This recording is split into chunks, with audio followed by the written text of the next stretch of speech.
I'm going to try to blitz through the online adjudication. It's going to be happening April 1st through 30th. The first online application is available. What that means is there's going to be a lot of people doing this, but there's going to be a whole lot of adjudicators having to look at these things. So I can tell you what I know, and this is going to come together very quickly. There's a lot of things we don't know too. So let's pull this up as we go along.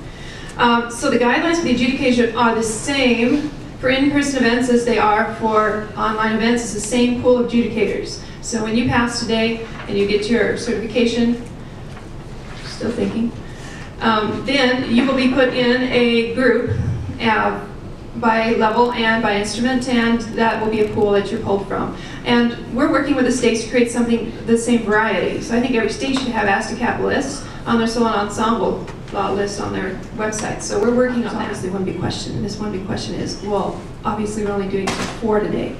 Well, we're working very quickly to do the rest of the levels, but for this first online thing, we're going to take the most qualified people to administer that, to adjudicate that. So whether or not you've passed is nationally, we're going through the same process the states are going through. We're still trying to build judges, and we're trying to build a system. So we will use the most qualified people we can find, obviously, to adjudicate the first session in April, and another one comes up in June. So prepare your students. I have a number of students who are preparing at this point to do this. So it's great. I already said that. So Kirsten Swanson, and we're going to probably get another liaison, and all of that is going to happen together.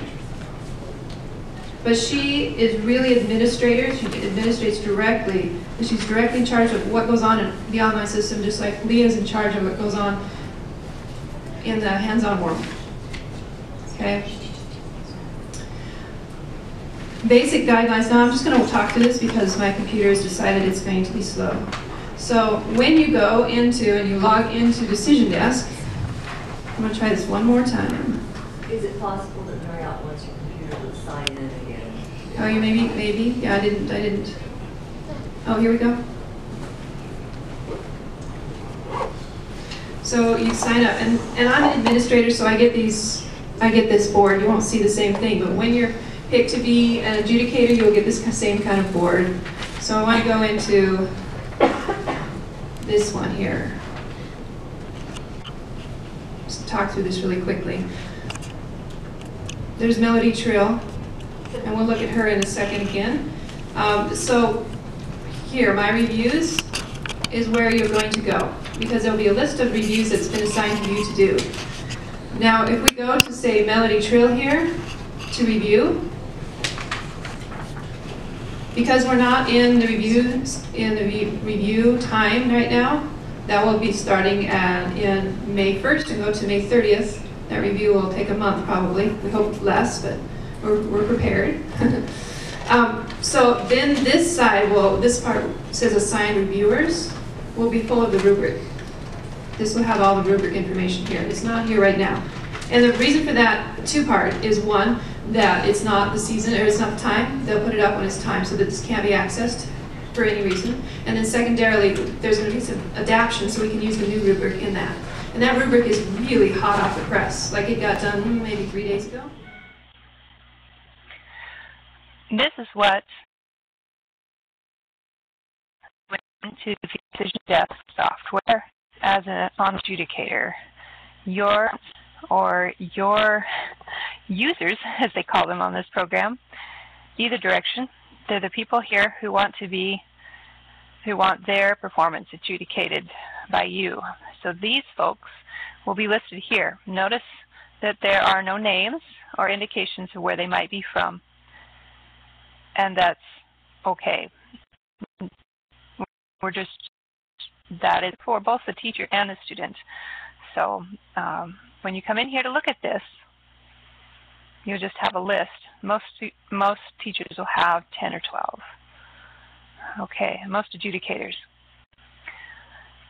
Now before you do, we'll come back to that, but before you do much with this, you need to go through all of these, and let's look at the first one, and determine what repertoire each student is going to play, and see if you can gather up some paperwork or some music of your own to look at. So down here at the bottom, we'll tell you exactly what you need to get together. And if you get that together, then you have something to look at when they're playing for you or when the video is going. And you can go through all of them without having to adjudicate them or turn in a number. You can just click and get a list. And I would do that. And then also, let's see if I can pull this up. You're going to want to get both rubrics. And if you do not have a rubric at this point,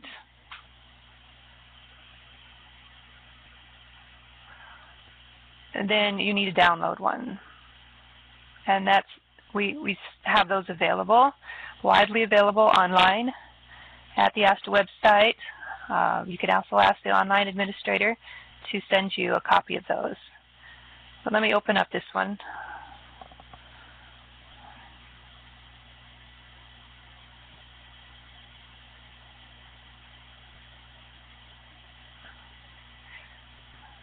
Okay.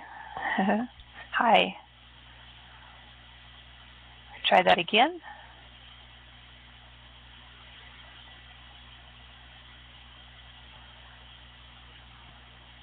Here we go.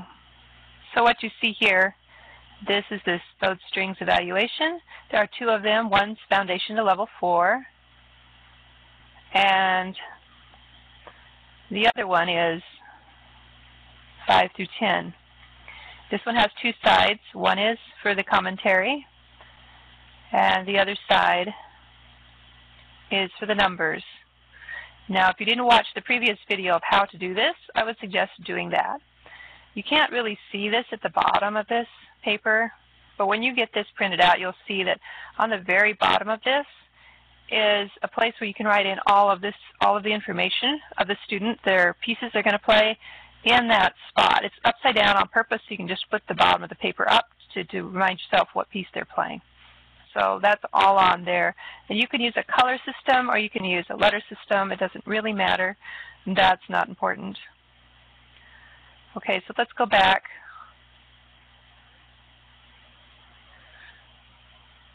To the online system here and just look through quickly what you're going to have to do. So get your music, print up enough copies of the rubric. Now, I would get some extras too, because especially because this is new, you're going to want to have working copies. The benefit of doing this online is you're not under a huge time constraint. However, the other two is you don't want to go 2 or 3 succinct as possible. Okay, so here is the screen, and on the left side here we've already seen all of that, and of course you play the video. There might be 2, maybe 3 videos up here depending on the length and the level that you're dealing with and the length of the repertoire. Okay, so up on the right side here is very important. This is where you're going to do your work. So right here, right away, you see that this doesn't have any way to give out several scores for different selections. So this is where your averaging is going to come in handy. So watch the last video on how to do all of that. Put your averages out to the left in the left-hand column of the rubric, and that average comes in here. And here's tone, and obviously there's some guidelines here, but they're not the same as on the rubrics. Just look at your number on the rubric, come down here, and put a number here. All this is not as important. This is just a guideline. And then there are several of those. You go all the way down through. Basically, you've already done all of your adjudication by the time you're doing this. And this is at the very end. So just pop your numbers in here over here. Dun, dun, dun, dun, dun, dun, dun. And here, if you decide to give them honors, remember it has to be, before you can give them honors, it has to be an outstanding program. So be sure that number matches. And then, if it is honors, then you can consider them if they have fulfilled 1 or more requirements. So that starts with a fully memorized program, an additional cadenza, repertoire from a higher level. And if you don't know which level it is, you probably want to keep an ASTICAP syllabus handy to double check that. Some students will choose comments only and don't write it in any numbers up here. If they do, but do select this so we know. Okay, and then of course, pass or no pass. And comments. You can type maybe 1 or 2 general comments here, but you're going to take that original draft of the adjudication, the one that has the colors and the numbers and all of the writing on it, and you're going to mail that to Libby Dietrich at ASTICAP Central Office. If you need that address, you can either find it on AstaWeb, or you can ask the online administrator who will have that available. Put those all in one envelope and send those to Libby. Libby will send those out with the certificates, or the no certificates. At least she'll send those out to the teachers. That's what they've decided to do. Okay, so when all of this is filled out and you feel good about what you've done here and complete, then just simply submit the review. And that person will have their results immediately. They'll know whether they passed or not, and then it'll take a couple of weeks to get all of the information back to their teachers. So let's see. So once you're done with all of that, I'm guessing each one will take the time of the video plus any repeats you want to do, and a little time to fill this out. 2 or 3 minutes is really all that you need to worry about doing this part with. That's it. You just put in numbers. Don't worry, we have 2 different rubrics. Some of these don't fit, but the number of them and the total should equal all 100. We've worked that out. So we'll work on these numbers if that's a problem. But meanwhile, enjoy, and we'll let you get back to the conference presentation. Okay, so I don't want to waste any more of your time, but I just wanted to show you what this is. Questions? Right. And what I noticed, because I was there once, that you can use either Android or an iPhone. Oh, so you can be anywhere to do this work. They can record themselves on their phone. So teachers, don't get scared that you got to know how to make it work on your computer, because the kids are smarter, like we know, and you can get a very good quality with a smartphone. Exactly. They can borrow dad's smartphone and record themselves and So submit it. that's good enough quality, and I think that's a real concern. So This is for the review. We're not talking about taking pictures. We're not talking about taking video. Yes, you can if you have to, but primarily you want to get a good sound and a good video. So I know iPhone is getting better. I know Android is getting better, but I don't feel like that they are the best quality we want to present. Besides, if we don't tell our students they can just record themselves at home with their phone, if we don't tell them that, then we're more apt for them to come to us and go through us to make the recording that we want them to submit. That's what I would say about that. But if that's all you have, and you traveled an hour to see your students, and they're ready for their ASTICAP program, then by all means, use your phone. Get it done. Okay, any other questions on that? We need to move forward. Leah's going to say some quick remarks, very important remarks about how to integrate or how to be a good adjudicator.